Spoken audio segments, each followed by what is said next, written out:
into others, and usually there's no one pouring into us. So because I like to do that, I intend on starting today with a little bit of motivation. And it says, embrace uncertainty. Some of the most beautiful chapters in our lives won't have a title until much later. And I felt it necessary to share this one because of the current state of the nation. We're in a space of uncertainty. These are uncharted territories that none of us have ever experienced.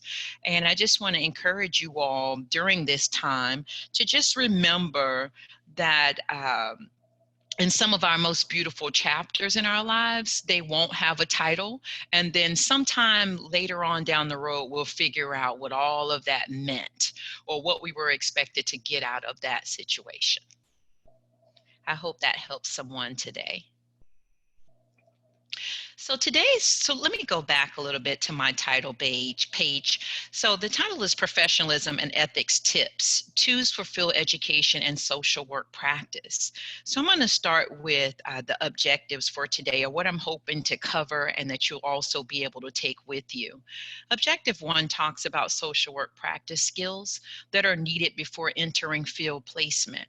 All of us, all social workers are expected to complete field, to have some service hours, to do some sort of community engagement. So I'm hopeful that some of the tips that I share here today will be helpful for you during that time.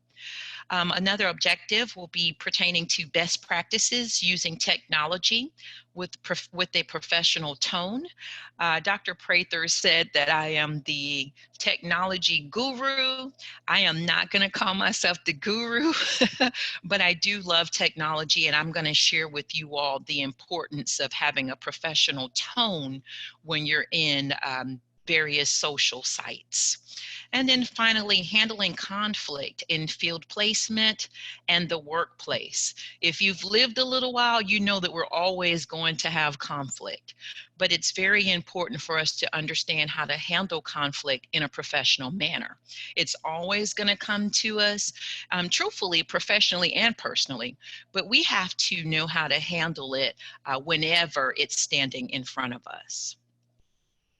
I decided to share a few definitions today just so that as I'm using certain terms, you'll understand the context that I'm using that term. The first one is talking about ethics. I'm going to be talking about the principles that lead behavior, basically just the difference between what's right and what's wrong. As social workers, oftentimes we're called to the table because of our NASW Code of Ethics. So I want to make sure that we always have that in the front of our mind as we're working with clients in practice, as we're moving towards field. And field is also uncharted territory because that will be like a new class that we're taking. But we want to always make sure that we're operating in an ethical manner. Another definition is professional. Professional means to behave in a manner that is respectful and reliable. Reliable, such as if the expectation for you to report for field is 8 a.m., then 7:55, you need to be standing, waiting, and reporting. I know in the military, they usually say if you're there at the time that it's expected to start, you're late. So you want to make sure that you're there 5-10 minutes early. If you arrive exactly at the time that it was scheduled, you are in fact late. So professional, meaning that you're reliable. Someone needs to always know if I schedule Ashley to start at 8 a.m., she's going to be here. Profession, an occupation, and or a job with specific skills. In our classes, we're learning specific skills to become social workers. So that is the profession that we're all in or headed towards. Community engagement is an interaction, an involvement, And relationships within the community. Relationships are basically connections, they're partnerships. So when we're partnering and engaging with the community, that means we're working on something together. Usually this takes place in field classes as well as completing any community service projects. Another term is skills. Skills are specific expertise in certain areas. They help to carry out job duties. Some of us, or many of us, are good at different things. Some of us are good at communication. Some of us, I think I'm a professional question asker. I don't know if that's a real title, but when I don't understand something, I have no problem with reaching out to ask questions. And I think that's important because many of us are afraid to ask questions, or we don't want to seem silly, or we don't want to show our vulnerability in that manner. But in order to know something, in order to increase our knowledge at something, we have to ask a question. So skills are specific expertise to carry out job duties. As social workers, some of our job duties includes interviewing skills. Our jobs include assessment. Our jobs includes the ability to show empathy and compassion. And so those are skills that we need in order to be social workers. And then the final definition is practice. We use the term social work practice. Sometimes we say what you're gonna do when you're in practice. Practice are basically behaviors. Some of the behaviors that social workers have, such as advocating, some things such as that. So when I use the term practice, I'm talking about behaviors or a method of doing something. Any questions about the definitions?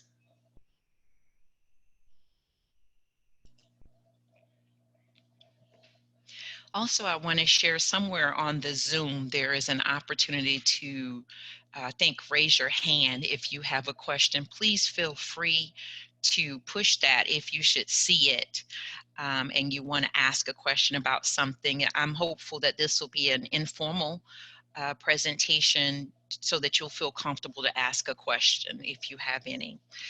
Professional skills that I'll discuss today are ethical practices, online presence, professional dress, writing professional emails, building emotional and awareness, handling conflict with a supervisor, practicing self-care, and creating a professional network.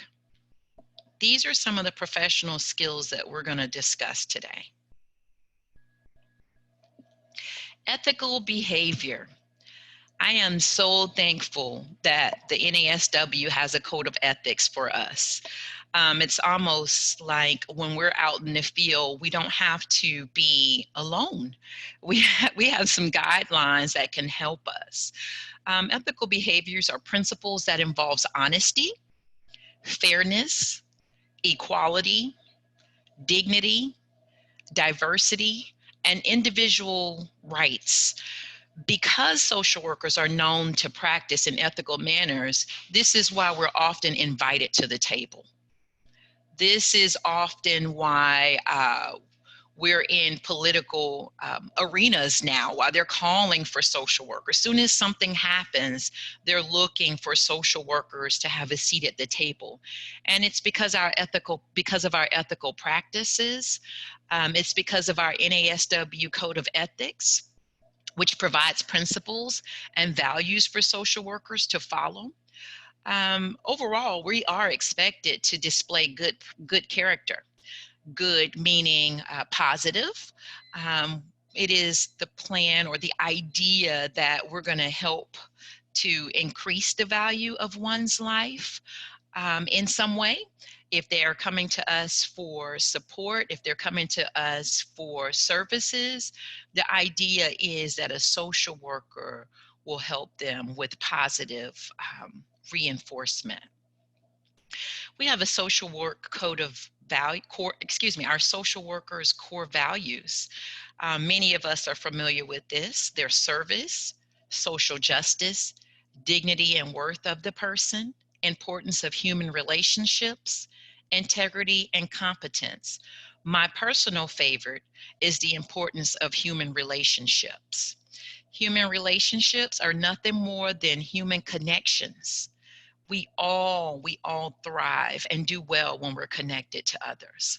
I know that some of us are more comfortable working alone, doing things by ourselves. We think that we're good in those spaces, but the reality is people need people. I don't know if you've heard that little slogan, people need, I don't know if it's needs or people need people. I've seen that. That's a hashtag that's floating around on Twitter right now and on other social sites. But people really thrive off having human interactions. I think this is a good space to talk about the social distancing where we are right now. Initially, some of us started off well and we were okay with the 14-day quarantine. And then at some point you start to miss your colleagues, your family that would normally come over. Perhaps you have a certain store that you stop by daily, or restaurant. Human relationships are more important than I think some people believe them to be. So I'm glad that that's one of our core values, and integrity, of course, and competence. Sometimes we don't see the value in some of the assignments that professors are giving during classes or that we have, but those assignments are helping us with our level of competence. We're not saying that we're expected to know everything, but there are certain basic skills that we should be learning during classes that we can then show or display once we're working with clients. Before field placement, there are certain skills that we all should have, or certain behaviors that we should have worked on and that we have. Number one talks about assessing your professional online presence. I want to share some nuggets here because a lot of us, um, we take pride in not having a social an online presence. Some of us, I've heard individuals become very excited to say, I don't have social media. I'm not on social media. That's not a good thing. It's not a good thing to not have at least one online presence, whether that's your Facebook page, whether that's your Instagram, whatever you select. LinkedIn is the most professional site that's going for us right now. So even to have a LinkedIn account. So assessing your professional online presence. If anyone is like me, they may have had the old Facebook page when we all went to college and you had to register with your college email address. If you've had Facebook for a long time, then perhaps you may have some photos or some content that you're not necessarily proud of. So with that, I want to encourage you to go back through your social media sites, and take off certain things that you may not be proud of. Don't leave them on. If you Google your name, you'll see certain photos that comes up, certain content. While that can't be removed, it moves down if you start adding positive content.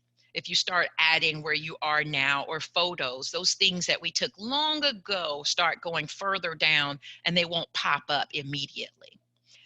The next item that you should be mindful of before going to field placement is dressing as a professional. I put a young lady there with a dress on that's pretty fitting. That is not considered professional dress. Professional dress should have covering, especially if you're working in settings with clients. We want to make sure that we're intentional about our professional presence. Not only not only our attire, but also the things that we're saying, the way we carry ourselves. And also managing your time. Earlier, I talked about when you're in a certain profession, it's expected for you to be respected and reliable. If you're expected to get certain tasks completed in a timely manner, you want to make sure that you're managing your time appropriately. And then I went a little further here to give us some examples of professional dress down on the bottom as opposed to non-professional dress. And the only thing I'd like to say in order to make sure that I'm not offensive is to make sure that we're covering ourselves. If we have a low cut dress or a blouse on, let's put a sweater on over it, or a, a throw or a shawl or something like that. And I'm using these examples because many of us that are currently on are ladies, uh, women. So I want to make sure that we are mindful of how we want to cover up certain parts of our bodies when we're in a professional setting. Also, do's and don'ts of social media. Here are a few examples here. Do check your friend links. I don't know how you all feel, but sometimes I have friends that tagged me. They tag me in certain posts, and some of the things that they're tagging me on are not necessarily appropriate. So you want to make sure you're viewing that so that you can go and take and untag yourself from certain topics that you don't want to be affiliated with that may come back to you. Oftentimes, I like to speak about the importance of when you're a social worker, no one should know your political views. When you're a social worker, no one should know your specific religious views. You should be able to be a neutral party. Okay? So when you're being tagged or affiliated with certain things, that you're no longer neutral, and we have to remain neutral, or we should remain neutral. That's part of our code of ethics. Remember, dignity and self-worth for all, for and to all, is part of that. So in the don'ts area, I want to talk about those really quick just for the sake of time, and not talk about them, but just hit on them a little. Don't list personal contact information unless you'd like some guests showing up at your front door that you're not familiar with. Don't post anything in anger. You guys, we've seen plenty of things in the news where someone posts in anger and they take it down, but we're still hearing about it all over the social media sites, CNN. So do not post in anger. Put social media accounts on your resume unless they're directly related to like personal. So my Facebook page is only personal.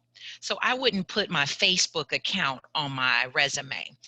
My grandmother lives in Florida. I'm in Texas. She says she wants to see pictures of the kids. So Facebook is only for personal.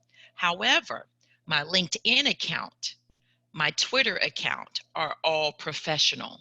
So it's okay to link those to or on my resume. Same for you all. Whichever social media platform you choose to use for professional, make sure that you're adding that to your resume. If right now you only have personal, I want to encourage you to create a platform for your professional use. Don't use questionable usernames. An example I like to give is don't use sexy eyes 123 as a username. Let's make sure it's appropriate, especially if you want to call back when you're applying for a job or something like that. And not just for usernames, but for emails. When you're setting up new emails, it needs to be appropriate. Don't write anything bad about your job, ever. Not about your supervisor, your colleagues, anything. And finally, don't post any inappropriate photos of yourself and your friends. If you have ladies' night or some kind of party, bachelorette party, anything, do not post any of those photos. And if your friends should post them, make sure they don't tag you on them. Then professional email. I gave an example of a professional email at the top. Is telling you to make sure that you have a subject in the subject line. And then a greeting. Morning, Dr. Jones. Sometimes we have a thought in our mind and we just start emailing. We just send this big body of information. Ensure that your emails are clear. Get right to the point. And never ever say, you gave me this grade or you did this to me. Try to find an appropriate way to articulate exactly what you're trying to say. Keep emotions at bay and only state facts on emails. So in an email, you want to have a subject, a greeting, a body, and an ending. And those are the examples for the professional email. And then we have examples for time management. Number one talks about important and urgent matters. That is the first thing that you want to handle, something that's urgent and important. Then you have certain items that are important but not urgent, right? I need to handle this in a timely manner, but it's not urgent. Then you have some things that are also that can be avoided, that may be a distraction or interruption, such as being tagged in a social media post.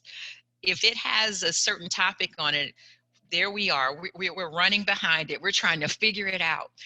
Last week or the week before, there was a hashtag that said Oprah goes to jail was the hashtag.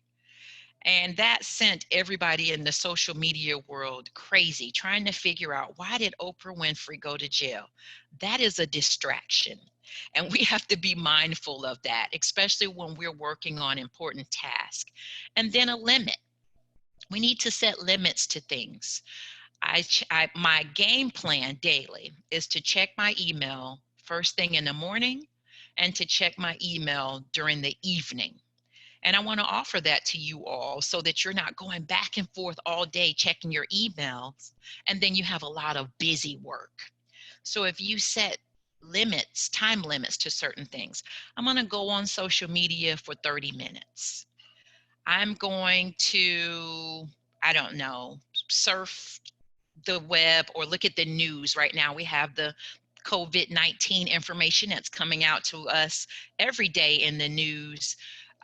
Very heavy, so much information, right? And if we're not careful, it'll overwhelm us. So let's set a time limit or a time frame of how long we're going to read the news. Okay? During field placement, we want to make sure that we're building emotional awareness.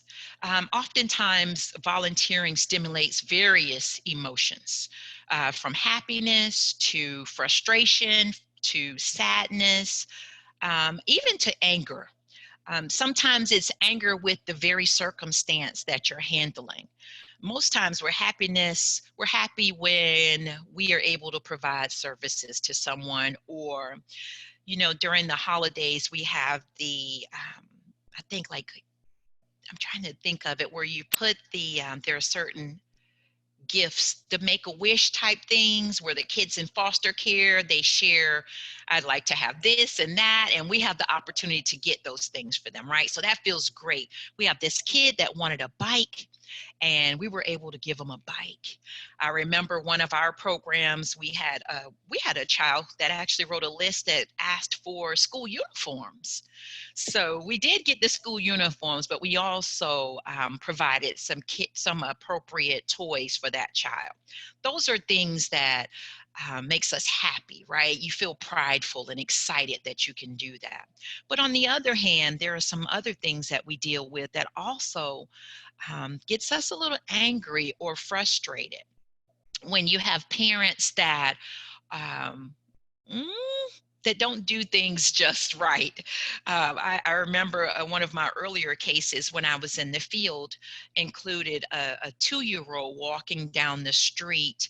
He had gotten out of the house and his parents were asleep. I was angry. I was very angry. But when the parents when they came to the door eventually, had I responded in anger, they may not have understood the things I was saying. So I needed to have my anger. I needed to balance that anger and to present in a professional manner exactly what was taking place there. So we want to make sure that we have emotional awareness. We want to be familiar with certain things that are just, they make us very frustrated, things that really send us in a extreme emotion, things that get us super angry, we need to be aware of. And I'm saying that because if we have a supervisor, we need to let the supervisor know this is a sensitive area here. Sometimes when we've experienced certain things as a child or even as a young adult or currently, they may jog certain feelings in us. And so we need to be aware of that when we're working in the field, or when we're in field placement, or even when we are doing community service somewhere. um, Areas such as domestic violence, those are all areas that may stimulate some sort of reactions from us that we have to be aware of. And then practicing self-care, so important. Currently, I have a campaign going on social media about self-care, because we do so much, as you heard me say earlier, so much for everyone else, and then oftentimes our cups are empty. But we have to be intentional about self-care.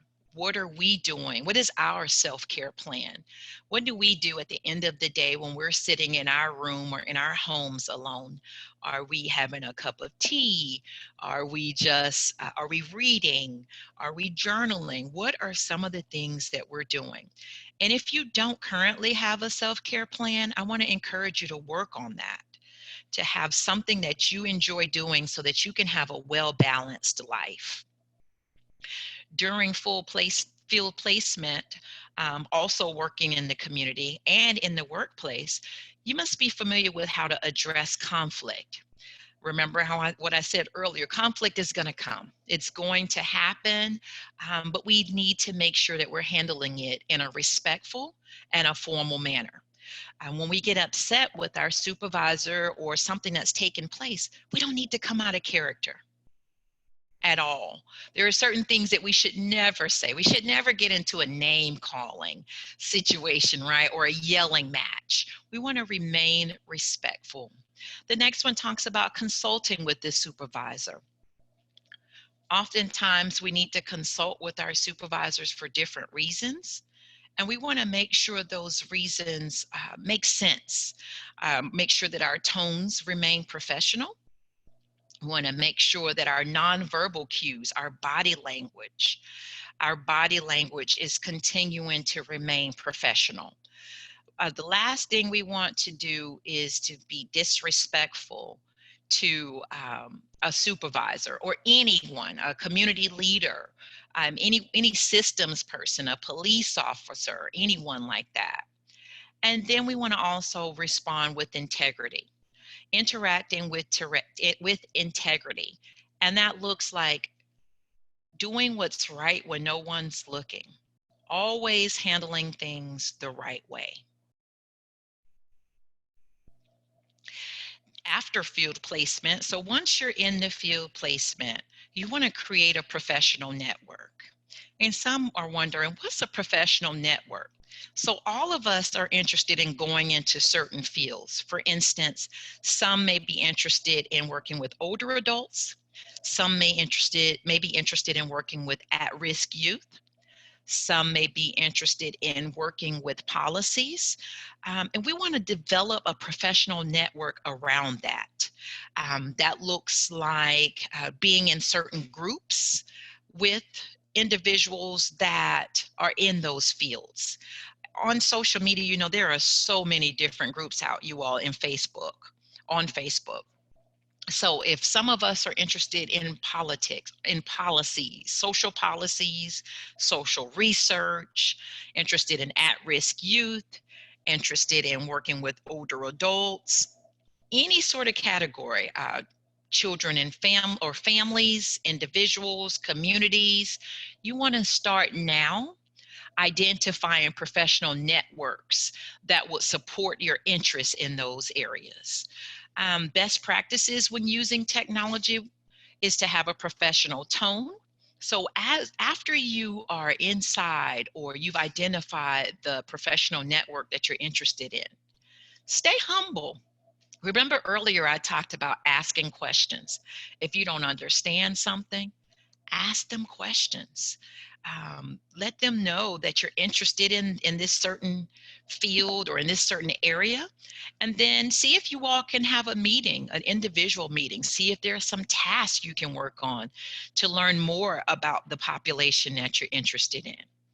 The next one says networking involves engaging with others with the intent to develop professional contacts. If you're a shy person or introverted, sometimes we don't want to go to individuals, go towards them and ask them questions.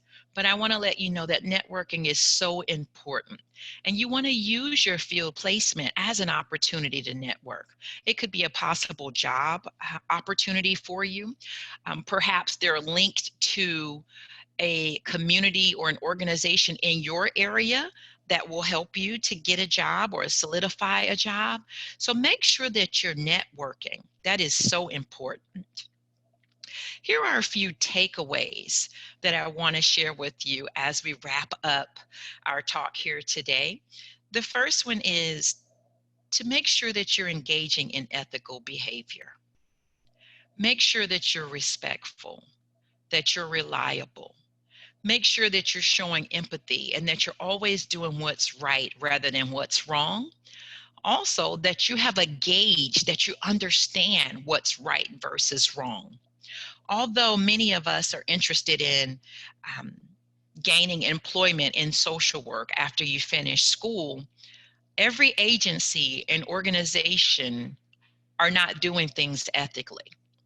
It is your responsibility to identify what's right and what's wrong and to make sure that you're not operating in unethical practices. The second takeaway is to establish skills to handle conflict.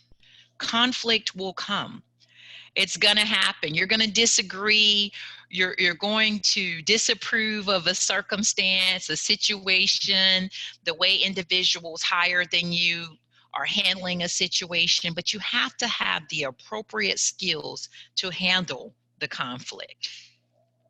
And if you have those appropriate skills, you're always going to have an awesome job, and your employer is probably going to recruit you into a leadership position.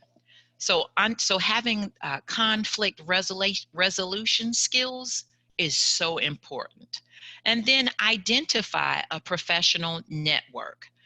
Who or what organization would I like to connect with? What field am I interested in? What population do I want to serve? Most of us are getting skills or gaining skills to be a generalist social worker, which means you can work in any population, you can work with any group, but some of us have a deep desire to work with a certain group.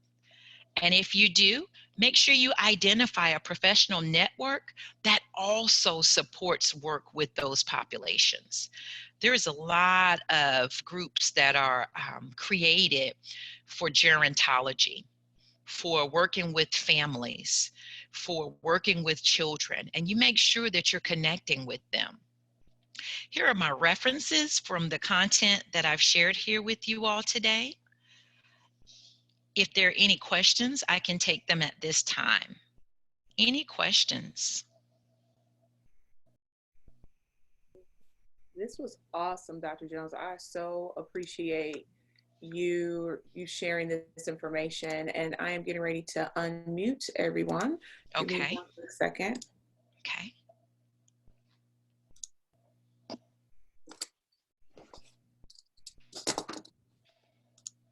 Any questions that you all have? I actually had a question regarding like networking and having a professional social media. Mm-hmm. Currently, I only have like a personal one. I recently made a Twitter and I was going to try to use that like as professional. How do you suggest getting that started? Like I don't know what kind of like content to put on there. Oh my goodness. I love this question because I love Twitter. So content. Remember earlier I was speaking about some of us are interested in certain populations. Do you have a population you're interested in that you're more drawn to than others? I want to work with children. Okay, so there is probably a Department of Children and Family Services in your area that has a Twitter page for starters. So that's someone that you want to follow. Okay. There are organizations and agencies in your area that cater to children. You want to connect with those. When I say connect, I want you to follow them. Right. So they're going to have content that they're sharing about abuse and statistics or about children and positive. You identify what you want to share. Mm-hmm. If you're interested in children, and it should be related to, so right now, you know, everyone's home, right? So Mm-hmm. maybe things to do with children while at home, or talk about having welfare checks on homes, because unfortunately, schools aren't going to get to put their eyes on children to see who's being treated poorly. So you want to start your blueprint right now. For starters, you can definitely follow me. I'm Okay. going to share my Twitter page there on the screen. You can definitely follow me, and I'm always sharing content mainly about older adults and about child protective services, different things that are happening within the agencies. Okay. So you identify your population, and then you share content related to it, news articles, other pages. So you'll start finding things. Would Okay. it be good to, like, if I go to like a volunteer thing or something like that, post photos of that kind of thing? Absolutely, yes. You post pictures every time you volunteer. Even if you're doing volunteer work in your home, like say for instance, an agency asks you to, this is just a hypothetical, to create their website. You take a photo of yourself working on that website and you definitely tweet that out. Okay. And then like for the actions, do you think it would be, you think it would be good to, like, I saw that the NASW and the CWSE have like student memberships. Would that be a place that you would recommend to start? I would, to take a look at some of the content that they're sharing. I wouldn't do both. Let me, Dr. Prather would probably agree with me here. The membership fees, they get a little costly. Mm-hmm. So try to select which one you're more interested in, and then that's the one I would encourage you um, to connect with, but Okay. not all of them. Okay. Okay. As a student going through, it will probably be NASW, because once you enter into field, that's where you'll be connected to NASW. Okay. Okay. Any more questions?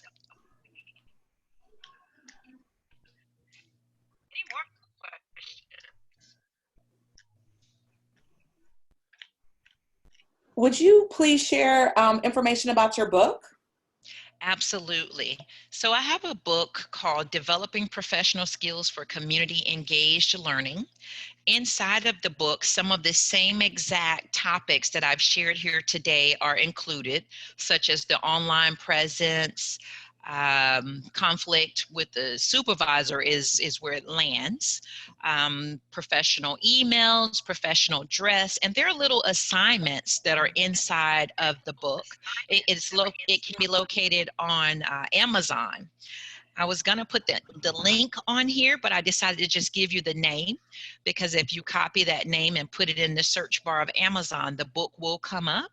There is an ebook available as well if you appreciate ebooks rather than having a paper copy. So please get a copy of that book, and it will definitely help you to better prepare before going into the field. I actually have a question for you all, Dr. Prather, if you don't mind. And that question is, have you ever had training on writing a professional email? Have you ever had training on writing a professional email? I feel like I have, but it was a long time ago. Okay. Okay. But I've always like tried to, you know, follow the guidelines that you say. I can't remember if it was in like when I first went to college, went right out of high school, or if it was actually in high school. I can't really remember. Okay. Well, I just want to encourage you all to make sure that you're writing professional emails and not writing those emails when we're emotional. That is something that many individuals get caught up with doing. And I want, you know, before you get out into the field to work on that now so that you're starting your emails with greetings and leaving a lot of the emotional energy out of the email and just sticking to the facts. Are there any more questions? I have added my contact information here, mostly all social media sites or social sites, just so that we can stay connected. This is awesome. I also have a question for students. What are 1 to 2 takeaways from today's session that you all received? For me, I can start. I really appreciate your tips about time management, in particular to email management. Mhm. I am bombarded by so many emails daily, and it can suck up my time. And so I had to learn the hard way to manage my time with emails and social media.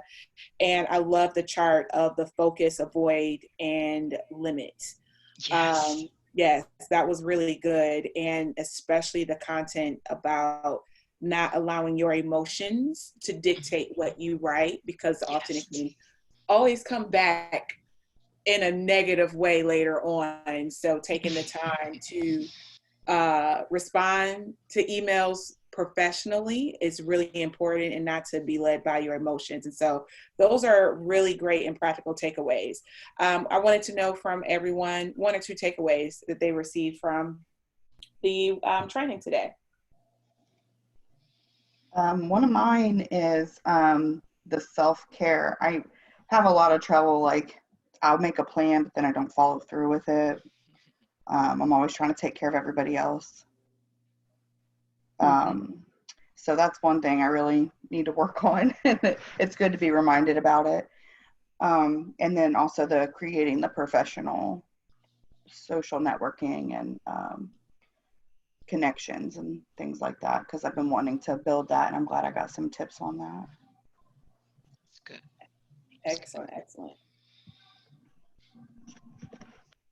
Anybody else would like to share? Don't be shy. Can you hear me? This is Ginetta. Hi. Hi. What I learned today is also dealing with the Facebook and the tags. That was a big eye opener. Yes. And sending professional emails, because I was once in management, so I already know how that goes, but that still opened up my eyes even to get more practice on it. Sorry Mhm. about that, y'all. Mhm. Ah, Jesus. But that's it. Thank Sorry. you. Thank you. No problem. No problem. Dr. Jones and I have had a conversation about the sandwich method, and to talk about say something nice, like the meat, like the cushion of the bread. Mhm. Then you get to the meat of the point, and then you end with a positive closing, which was like the other part, the other, bottom of the bun, you can say, of the bread. So the professional emails makes a huge difference and determines how people perceive you in practice. And so thank you so much. I really do appreciate and value your content today. Was there any other last points that you would like to share with us before we end our session? Above all, I'm not sure how much I leaned in on self-awareness.